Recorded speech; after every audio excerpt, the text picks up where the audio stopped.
Have you ever looked up and seen something just gliding effortlessly through the air? Yeah. Like a hawk circling on a thermal or a glider just floating? It's really captivating, isn't it? It is. Just the pure sensation of flight without Yeah. that constant drone of an engine. Yeah. It's pretty amazing. And that's exactly what we're going to unpack today in our deep dive, all about gliders. Okay. You know, you sent us some amazing I materials, did. and our mission today is to really explore what these aircraft are, how they manage to stay airborne so ingeniously, and how you, our listener, could actually experience this incredible feeling yourself without getting bogged down in all the technical details. Right. You know? Yeah. No, I think the information you provided really lays a great foundation Yeah. for Yeah. that. And it's, starts from the very basic definition of a glider and moves all the way through to, Yeah. what you can actually do if you want to go fly one. Exactly. So yeah, I think we've got a pretty comprehensive look here, and we're just going to kind of break it down. Yeah, so let's jump right in. What exactly is a glider? I mean, it's more than just a plane without an engine, right? Yeah. Like, there's more to it. Yeah, it's interesting because I think a lot of people probably have that very basic understanding of it. Yeah. But the Code of Federal Regulations actually gives a very specific definition. Okay. It says that a glider is a heavier-than-air aircraft that is supported in flight by the dynamic reaction of the air against its lifting surfaces, and whose free flight does not depend principally on an engine. Okay. So that last part is key, right? Yeah. Because it really is about using the air to stay aloft Right. and skillfully using the air. Oh, fully.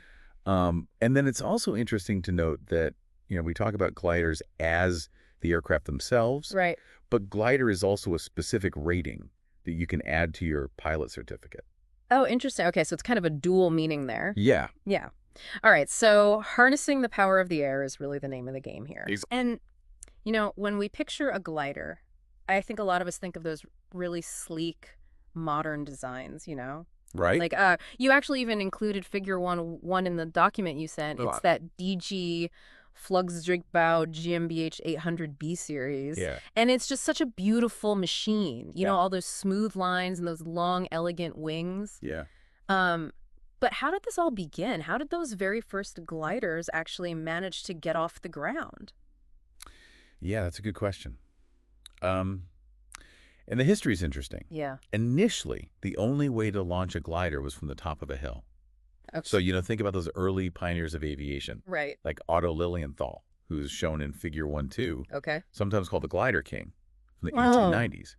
Wow. And what's interesting is he wasn't just trying to flap wings or anything like that. Right. He was actually pioneering this concept of controlling flight by shifting his weight. Oh, wow. And the gliders that he built actually had carefully shaped wings, Yeah. which is a big step up from some of the more rudimentary Yeah. attempts at flight. Right. Before that. And then, of course, you have the Wright brothers, which, Figure 1-3 depicts. Right. Shows their 1902 glider launching from a slope in Kitty Hawk, North Carolina. Yep. And their innovation, of course, was wing warping, which allowed them to make controlled turns, which was a huge advancement Oh, yeah. in glider design. And so, in those early days, it really was about, using gravity Right. to get that initial speed and get airborne. I mean, imagine the bravery of those guys just launching themselves off a hill in those early designs. Yeah, you really had to believe in what you were doing. Yeah, they were definitely pioneers. Yeah. So what came next in terms of getting these aircraft up into the air more reliably? Well, the advent of powered flight really opened up a whole new way to launch gliders, Okay. and that's airplane towing. Okay. So now you've got a powered aircraft that can tow the glider up to a certain altitude Right. and then release it. And initially, when that happened, those gliders would basically just descend. Yeah. But as designs got better, pilots started to learn that they could actually exploit naturally rising air, Okay. like thermals, which are columns of rising warm air, Okay. or ridge lift, where wind is forced upwards by a hill or a mountain range. Okay. And they found that they could use this to not only stay airborne, Uh. but to actually gain altitude. Wow. And that's where it gets really cool, Yeah. Yeah. because now we're moving beyond just gliding down Right. to what's called soaring flight. Oh, wow. You're actually using the energy of the atmosphere itself. Yeah. It's almost like sailing Yeah, like sailing on air. on these invisible currents of air. Yeah. So there are certain weather patterns and geographical features Yeah. that can make these rising air currents more predictable. Right. For example, sunny days often create strong thermals Okay. over land because the ground heats up unevenly. I see. So, you know, That's incredible. Yeah. from being towed up and then kind of just gently floating back to Earth to Yeah. actually seeking out and utilizing these invisible forces to climb higher. Right. It's a pretty amazing progression. Yeah. It speaks to our understanding of aerodynamics for sure. It really does. Now, the document you sent also mentions gliders that are equipped with what are called sustainer engines. Yeah. What's the purpose of those? So a sustainer engine is essentially a small engine that the pilot can start and stop in flight. Okay. And typically it doesn't provide enough power to take off on its own, Right. but it allows them to extend their flight if they can't find rising air. Oh. Or if they get into a situation where they're, losing altitude too quickly, they can use that to kind of get themselves out of trouble. I see.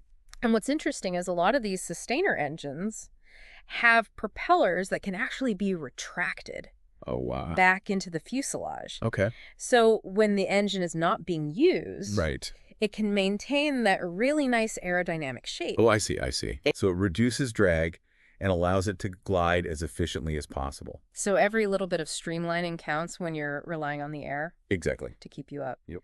Now, and then we also have self-launching motor gliders, which just sound amazing. Yeah, these are really the ultimate in flexibility. Yeah. Because a self-launching motor glider has an engine powerful enough to take off from the ground Okay. and climb to an altitude where it can start soaring Wow. all on its own Mm. without needing a tow plane. Wow. Figure 1.4 shows an ASH-26E, which is a great example of that type of glider. Okay. So you get that independence, the freedom to fly on your own schedule Yeah. from lots of different locations. Right. And then once you're up at altitude, you can just shut off the engine Yeah. and enjoy the pure serenity of silent flight. Okay. So you've really painted this vivid picture of all these different capabilities that gliders have. Yeah. Now, for any of our listeners out there who are thinking, this sounds amazing. Yeah. How can I get involved in this? Yeah. What does training to become a glider pilot typically entail?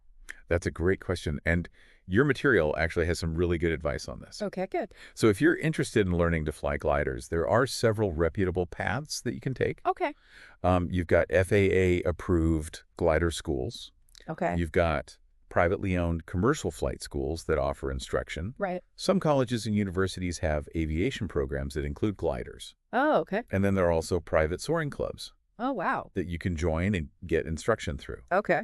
But regardless of the specific type of provider, Mhm. the key is that they're going to use FAA-certified flight instructors Okay. who are qualified to teach glider flying. So just like with powered aircraft, you've got this regulated training, Exactly. established standards, Yeah. which is good to know. Yep. But with all of these options, how do you go about choosing the right training provider for you? Yeah, that's a great question. And, the quality of instruction is really the most important thing. Right. So you want to look for a school or a club that has a structured syllabus. Yeah. That follows, kind of a building block approach to learning Okay. where you master the basics Right. before moving on to more advanced concepts. Makes sense. And the material you provided also wisely recommends that you visit Oh, yeah? the potential providers in person Yeah. and talk to the management, talk to the instructors, talk to the students. Yeah. Because getting a firsthand sense of the learning environment Right. and the quality of instruction is really invaluable. Yeah, you can't beat that. Yeah. And then definitely, think about taking an introductory flight, Yeah. just That's a great idea. to experience it for yourself and see if it's a good fit Exactly. before you make that commitment. Yeah. Great advice. Try before you buy, so to speak. Now, once you've chosen a provider, what kind of time commitment are we talking about for glider pilot training? Well, the most important thing is consistency. Okay. Like your material emphasizes a regular training schedule. Right. Is really going to help you progress and retain what you learn. Yeah. Just like learning any new physical skill, the more you do it, the quicker you'll improve. Yeah. Use it or lose it. Exactly. And now, the dream for every aspiring pilot is that first solo flight. Yeah. So what are the requirements for an unrated pilot Okay. to be able to solo a glider? So there are a few things. Okay. First, you'll need to get your student pilot certificate Okay. and be at least 14 years old. Okay. You also need to pass a pre-solo knowledge test Okay. to demonstrate that you have a good understanding of the fundamentals of aviation. Right. And that test will be administered by your instructor. Okay. And then, of course, you're going to receive a lot of ground and flight training, covering all kinds of things like basic flight controls, emergency procedures, Right. that kind of thing. Yeah. These are all detailed in 14 CFR Part 61, Section 61.87I. Okay. And then once your instructor believes that you've met all of those requirements and that you're proficient, Right. they will give you an endorsement in your logbook authorizing you for solo flight. Okay. And that instructor sign-off is a really big deal Yeah, it's a big step. because it shows that you've reached this crucial level of competency. Yeah, for sure. It sounds like a very thorough and well-defined process. Yeah, Which is what you want when you're talking about aviation safety. exactly. Now, what if somebody already has a pilot's certificate, Okay. like for airplanes? Yeah. Are there advantages to adding a glider rating to that? Oh, absolutely. Yeah. Your material actually talks about how adding a glider rating can actually make you a better and safer airplane pilot. Really? Yeah. Interesting. Because it really forces you to understand how to manage an aircraft without an engine. And those skills can be really valuable. Okay. Even when you're flying a plane that does have an engine, Yeah, it makes you much more aware I see. of things like airflow and energy management. Oh, okay. So you're really mastering Interesting. this art of flight in its purest form. Right? And that sharpens your understanding of aerodynamics and aircraft control. That's fascinating. So it's almost like taking a master class It is. in the fundamental principles of flight. Yeah.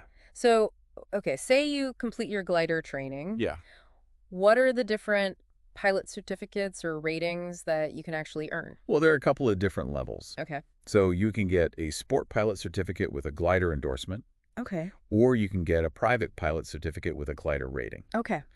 To be eligible for either one of those, you generally need to be at least 16 years old All right. as a student pilot, or you already need to hold an FAA pilot certificate, Okay. and you have to meet certain minimum flight time and training requirements. Right. All of which are spelled out in 14 CFR Part 61 Right. for whatever certificate you're going for. What if somebody wants to fly gliders commercially, Okay. or even instruct other people how to fly gliders? Yeah. Well, then you can go for a commercial pilot certificate Okay. with a glider rating, Right. or a flight instructor certificate Okay. with a glider rating. Okay.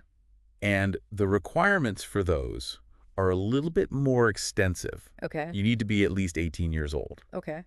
And then there's some more advanced training requirements that you have to fulfill, Right. all of which are also in 14 CFR Part 61. Okay. But those certifications would allow you to get paid to fly gliders Gotcha. or to teach others how to do it. So there's a clear path for those who really want to pursue it Exactly. beyond just the recreational level. Yeah. Now, how do aspiring glider pilots know exactly what they need to know and be able to do to earn these certificates? That's where the FAA Airman Certification Standards, or ACS, and the Practical Test Standards, or PTS, come in. Okay. These are really important documents because they lay out the specific knowledge and skills that you need for each certificate and rating. Okay. And they tell you what's going to be on your practical test Right. with the FAA examiner. Okay. The material you sent also mentioned a bunch of other FAA resources that are super helpful, Okay. like the ACS Companion Guide, Okay. Advisory Circular 6022, which is about aeronautical decision-making. Okay. And then, of course, the Pilot's Handbook of Aeronautical Knowledge, Right. which is FAA H8325. Okay. So those are all great resources All for right. anyone who wants to learn to fly. Okay. And then if you want to look up the specific regulations regarding glider certification, you can go to 14 CFR Part 21, Okay. or the European Aviation Safety Agency's certification specifications, Okay. which is CS 22.221. Gotcha. And you can also check out the FAA's Weight and Balance Handbook, which is FAA-H80831. Okay. So there are a lot of resources out there to help people. Yeah, there's a ton of information. Yeah. Now, one of the big things in aviation always is medical certification. Right. So do you need a medical certificate to fly gliders? Well, the short answer is no. Okay. Your material specifically says that a medical certificate is not required to exercise the privileges of a glider rating Right. or to act as an authorized glider instructor. Okay. However, and this is really important. This comes from 14 CFR Part 61, Section 61.53. Right. You cannot act as a pilot in command or as a required flight crew member if you know that you have a medical condition. Right. That would make it unsafe to fly. Oh, okay. So while you don't need that formal medical certificate, Right. the responsibility for making sure that you're fit to fly really rests with you. Right. So it's on you Yeah. to make sure you're good to go. Yeah. Now, are there any resources that the FAA provides for continuing education? Yeah. And maintaining proficiency for pilots who maybe already have their rating? Absolutely. Okay. The FAA has this great program called WINGS. It's the Pilot Proficiency Program. Okay. And it's designed to promote continuous learning Okay. and really mitigate risks in aviation. Okay. And you can find out more information and even create an account on their website. Okay. It's www.fastsafety.gov. Okay, great. Yeah. So it's not just about getting that initial certificate. It's about constantly learning Exactly. and staying safe. Right. So how does WINGS kind of fit into all of that? So, 14 CFR Part 61, Section 61.56 CECA Okay. say that you need to have a flight review Right. within the preceding 24 months Okay. to act as a pilot in command. Okay. But a lot of pilots recognize that that's really just the bare minimum. Yeah. And the WINGS program is actually mentioned specifically in Section 61.56E Okay. as a way to get more proficient and safe. Okay. That goes above and beyond those basic requirements. Okay. So if you complete different phases of the WINGS program, you can stay up to date on the latest risk mitigation strategies. Okay. You can improve your risk management skills. Right. And then, as a bonus, you can actually get credit for a flight review Wow. when you finish a WINGS phase. Okay. And some insurance companies even offer discounts to pilots who actively participate. Well, that's great. Yeah. So it's a really valuable program Yeah. for learning and promoting safety. Sounds like a great initiative to keep pilots, Yeah.